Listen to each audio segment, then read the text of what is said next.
ಪ್ರಿಯರಾದವರೇ, ಯೇಸುಕ್ರಿಸ್ತನ ನಾಮದಲ್ಲಿ ನಿಮ್ಮನ್ನು ವಂದಿಸುತ್ತೇನೆ. ಹೇಗಿದ್ದೀರಾ? ಚೆನ್ನಾಗಿದ್ದೀರಾ?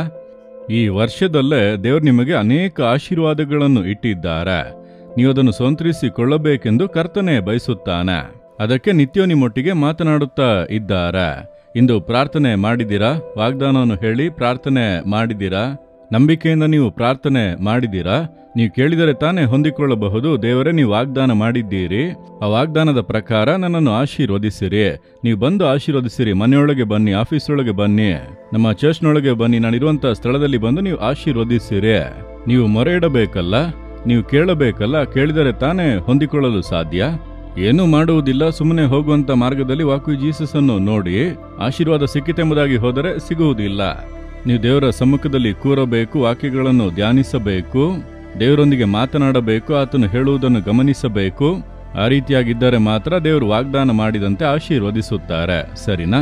ಸರಿ, ಈ ದಿನದಲ್ಲಿ ದೇವರು ಏನು ಹೇಳುತ್ತಾರೆ ಅಂದರೆ, ಜ್ಞಾನೋಕ್ತಿಗಳು 28-25 ವಾಕ್ಯ ಏನು ಹೇಳುತ್ತದೆ ನೋಡಿರಿ.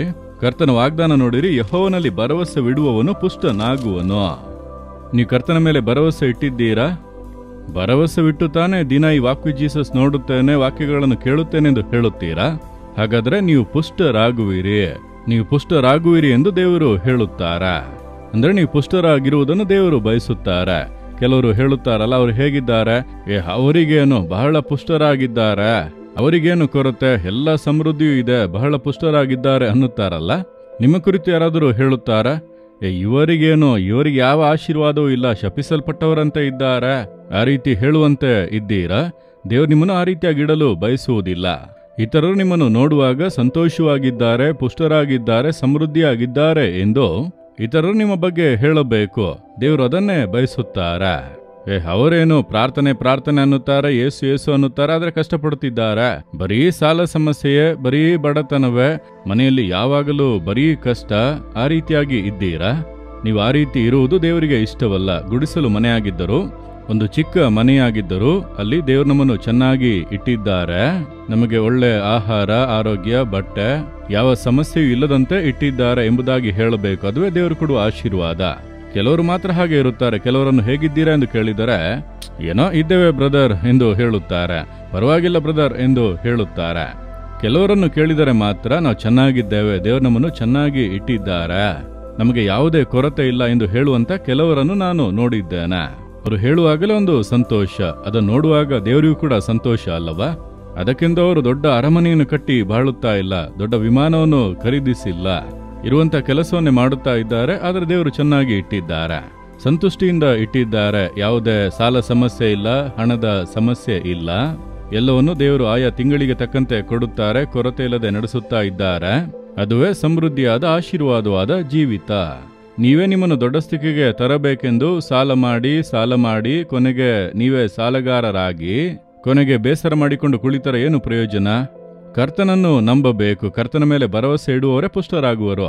ನೀವು ಯಾರನ್ನು ನಂಬುತ್ತೀರಾ? ನಿಮ್ಮನ್ನು ನಂಬುತ್ತೀರಾ? ಕೆಲಸವನ್ನು ನಂಬುತ್ತೀರಾ? ಅಥವಾ ನಿಮ್ಮ ಬಿಸ್ನೆಸ್ ಮೇಲೆ ನಂಬಿಕೆ ಇಡುತ್ತೀರಾ? ಕೆಲವರಿಗೆ ಬಿಸ್ನೆಸ್ ಇಟ್ಟರೆ ಆ ಬಿಸ್ನೆಸ್ ಮೇಲೆ ನಂಬಿಕೆ, ನನ್ನ ಬಿಸ್ನೆಸ್ ಹೀಗೆ ಹಾಗೆ ಓ ಎಂದು ಹೋಗುತ್ತದೆ. ಈಗ ಮಾರ್ಕೆಟ್ ಹಾಗಿದೆ, ಡಿಮ್ಯಾಂಡ್ ಇದೆ ಎಂಬುದಾಗಿ ನಂಬಿಕೆ ದಿಢೀರೆಂದು ಇಲ್ಲದೆ ಹೋಗುತ್ತದೆ. ಕೆಲವರಿಗೆ ಕೆಲಸದ ಮೇಲೆ ನಂಬಿಕೆ, ನಾನು ಮಾಡುವಂತ ಕೆಲಸ ಆ ರೀತಿಯಾದದ್ದು, ಇನ್ನೂ ಹೀಗೆ ಹೋಗುತ್ತದೆ, ದಿಢೀರೆಂದು ಕೆಲಸವೇ ಇರುವುದಿಲ್ಲ. ಏನ್ ಮಾಡುವಿರಿ? ನಮಗೆ ಇಷ್ಟು ಭೂಮಿ ಇದೆ, ಅಷ್ಟು ತೋಟ ಇದೆ, ಒಳ್ಳೆ ಸಮೃದ್ಧಿ ಎಂದು ಹೇಳಿದರೆ ಒಂದು ವರ್ಷ ಮಳೆ ಬರುವುದಿಲ್ಲ. ಏನ್ ಮಾಡುವಿರಿ? ಆದ್ದರಿಂದ ಭೂಮಿಯ ಮೇಲೆ ನಂಬಿಕೆ ಅಲ್ಲ, ಕೆಲಸದ ಮೇಲೆ ನಂಬಿಕೆ ಅಲ್ಲ, ಬಿಸ್ನೆಸ್ ಮೇಲೆ ನಂಬಿಕೆ ಅಲ್ಲ. ನನ್ನ ನಂಬಿಕೆ ಕರ್ತನ ಮೇಲೆಯೇ. ಆತನೇ ಕೆಲಸವನ್ನು ಕೊಟ್ಟನು, ಆತನೇ ಬಿಸ್ನೆಸ್ ಅನ್ನು ಕೊಟ್ಟನು, ಆತನೇ ಭೂಮಿಯನ್ನು ಕೊಟ್ಟನು, ಆತನೇ ಸೇವೆಯನ್ನು ಕೊಟ್ಟನು, ಆತನೇ ಸಭೆಯನ್ನು ಕೊಟ್ಟನು, ಆತನೇ ಆಶೀರ್ವದಿಸುವವನು. ನನ್ನ ನಂಬಿಕೆ ಭರವಸೆ ಅಲ್ಲ ಕರ್ತನೆ. ಆ ರೀತಿ ಹೇಳಿದರೆ ನೀವು ಪುಷ್ಟರಾಗಿರುವಿರಿ.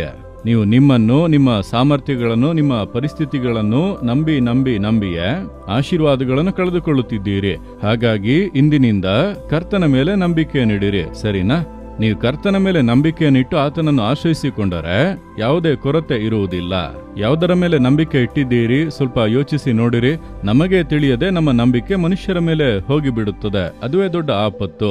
ಆದ್ದರಿಂದ ಇಂದು ದೇವರೇ, ನಾನು ಯಾವುದರ ಮೇಲೆಯೂ ಯಾರ ಮೇಲೆಯೂ ನಂಬಿಕೆ ಇಟ್ಟಿಲ್ಲ.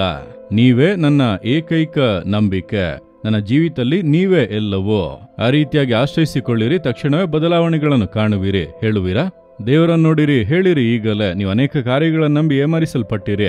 ಅನೇಕ ಕಾರ್ಯಗಳ ಮೇಲೆ ನಂಬಿಕೆ ಇಟ್ಟು ಈಗ ಕಷ್ಟ ವೇದನೆಗಳ ಮಧ್ಯದಲ್ಲಿ ಆಗಿದ್ದೀರಿ. ಇಂದಾದರೂ ನೀವು ಕರ್ತನ ಮೇಲೆ ನಂಬಿಕೆಯನ್ನು ಇಡಿರಿ. ದೇವರೇ, ನೀವೇ ನನ್ನ ನಂಬಿಕೆ. ನೀವೇ ನನಗೋಸ್ಕರ ಶಿಲುಬೆಯಲ್ಲಿ ಸತ್ತು ಜೀವದಿಂದ ಎದ್ದವರು. ನಾನು ನಿಮ್ಮನ್ನು, ನಿಮ್ಮ ಶಕ್ತಿಯನ್ನು, ನಿಮ್ಮ ಪ್ರೀತಿಯನ್ನು ನಂಬುತ್ತೇನೆ. ನೀವು ಎಲ್ಲವನ್ನು ಕೂಡ ನೋಡಿಕೊಳ್ಳುವಿರಿ. ಯೇಸುವಿನ ನಾಮದಲ್ಲಿ ಆಮೇನ್, ಆಮೇನ್.